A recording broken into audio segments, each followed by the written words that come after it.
Ambika సుభాష్‌కి call చేసి విహార్‌ని చంపేయమని చెప్తుంది. ఇంతకు ముందులో ఈ ప్లాన్ అస్సలు ఫెయిల్ అవ్వకూడదు. ఎట్టి పరిస్థితిలోనూ విహార్ ఈ రోజు చావాలి. వాడి ఇంటి నుంచి వెళ్ళి శవమై రావాలి అని చెప్తూ ఉంటుంది సుభాష్‌తో అంబిక. దానికి సుభాష్ తన మనుషులతో పాటు బయట వాళ్ళని కూడా పంపిస్తానని అంటాడు.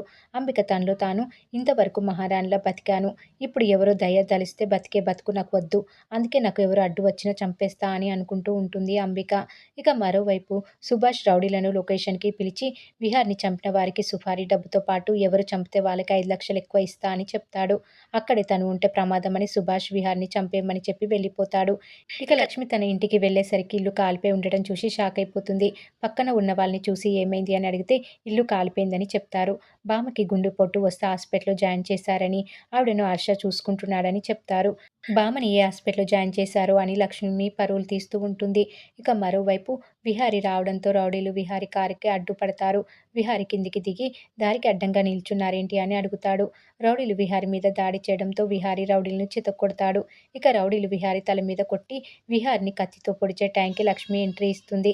ఇక లక్ష్మి రౌడీలను చితక్కొట్టేస్తుంది. లక్ష్మి మీద రౌడీలు అటాక్ చేసే టైంకి విహారీ కొడతాడు. అయినా ఇద్దరు ఒకరి ముఖం ఒకరు చూసుకోరు.